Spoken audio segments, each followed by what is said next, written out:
Well, howdy, boys and girls. How y'all doing today? Oh, it's an exciting day. You know what we're gonna learn about today? We're gonna learn about something that birds like to eat. What do they like to eat? Oh, they like to eat worms. Well, Miss Renee's gonna read you a book about worms, and then we're gonna make a little worm habitat. Alrighty? So we'll talk to y'all later. I'm gonna sit back and listen to the story. Bye-bye. Hi, friends. How are you today? Well, we're sitting out in the yard again today, and I thought it'd be fun if we learned about worms. Since we read about a book about birds the other day, I thought we could read a book about worms, and then we could put together a worm habitat. So I found one of my good books called Wiggly Worms at Work.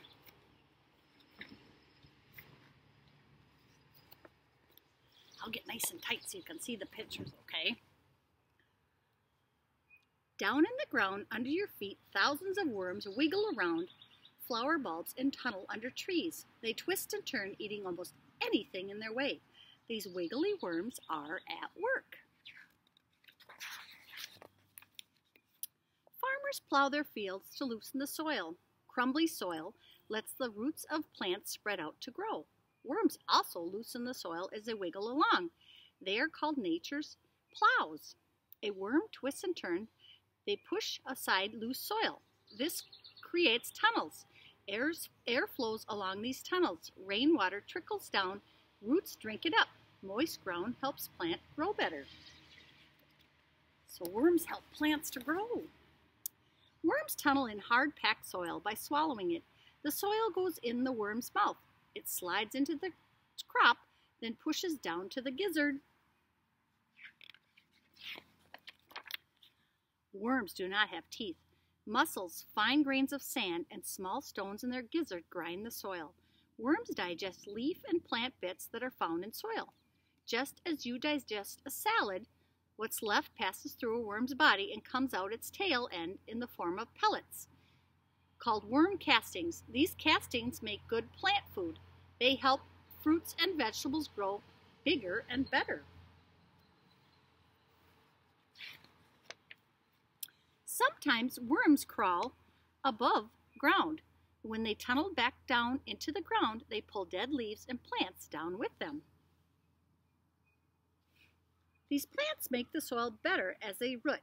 Seeds come down too. Some of these seeds send out roots. Seedlings sprout. Worms help new plants to grow. So worms are our friends, aren't they? They help plants to grow. Worms can wiggle, twist, and turn, even tie themselves in knots because they have no backbones. Their soft bodies are made up of rings or segments. These segments act like coils on a slinky toy. They let a worm bend. A worm has no legs but 8 bristles under each segment, and they act like little legs. They help a worm to move. Strong muscles allow the worm to stretch out its front end. It becomes long and thin. Then the worm fastens its front bristles to the soil. The back ends slink up, making the worm short and fat. So they move like a slinky. I wonder if any of you boys or girls have a slinky. Maybe you could pretend you're a worm. The worms wiggle along, stretching and slinking, stretching and slinking. With all its wiggling and twisting and turning, it's a wonder a worm knows where it's headed. It has no eyes, no ears, no nose, and hardly any brain at all. But a worm knows what's happening nearby. It feels vibrations on the ground and senses a hungry robin. Quickly the worm slips back into the burrow. Hiding is the only way it can protect itself from the enemies. Worms also hide from the sun. They must live in damp soil, since they breathe air through the moist skin. In the hot sun, their skin dries up and they can't breathe. So that's why the worms like it when it's wet out. Oh, my book's kind of falling apart here. Sometimes worms crawl to the surface to find food. They select dead and decaying plants to drag back to their burrows. These plants contain bacteria that worms eat. Healthy plants do not. Worms pick leaves with pointed ends rather than round ones. That's pretty cool, isn't it? No one knows why. Worms also eat fungi and mold.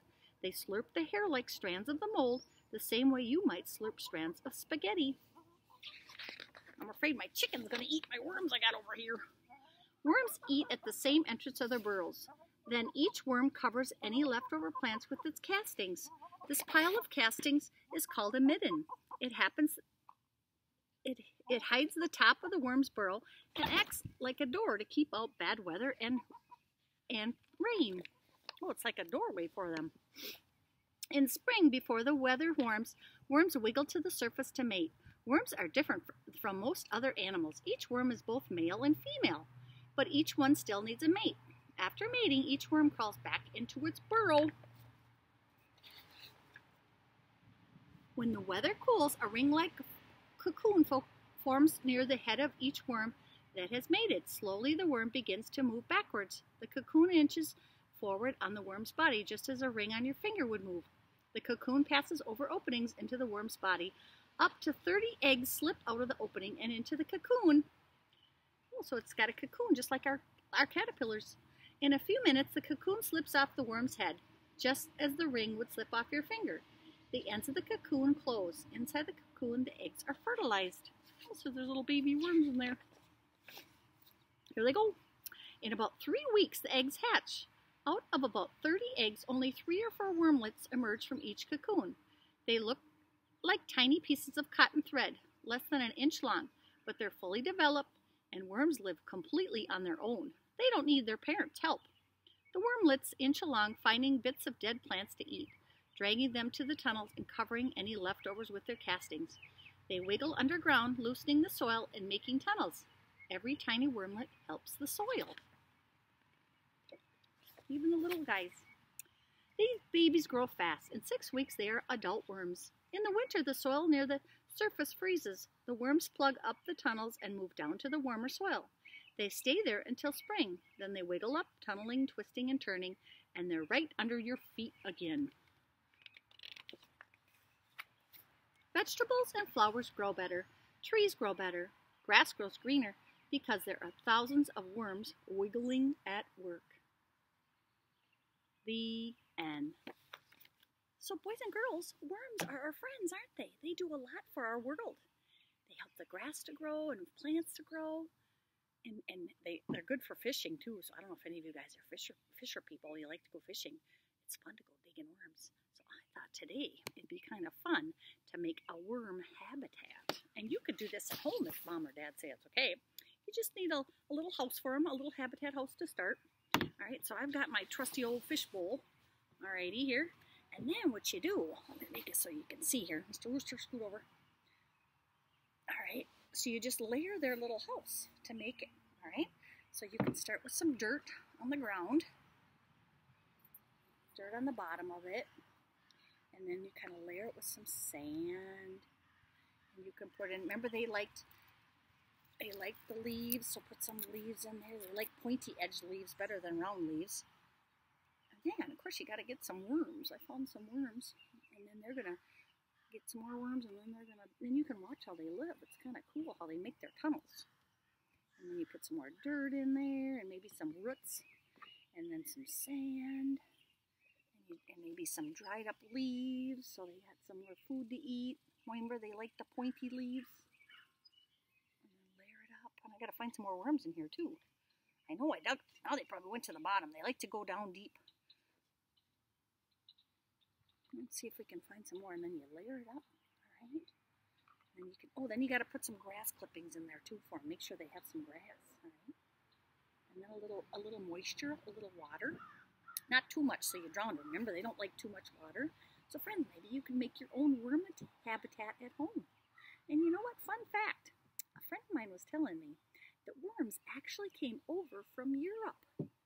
Because years ago, a long time ago, when there was glaciers, back in the dinosaur days, when the dinosaurs lived, then there was glaciers, and those glaciers wiped out all the earthworms that were in America, in North America.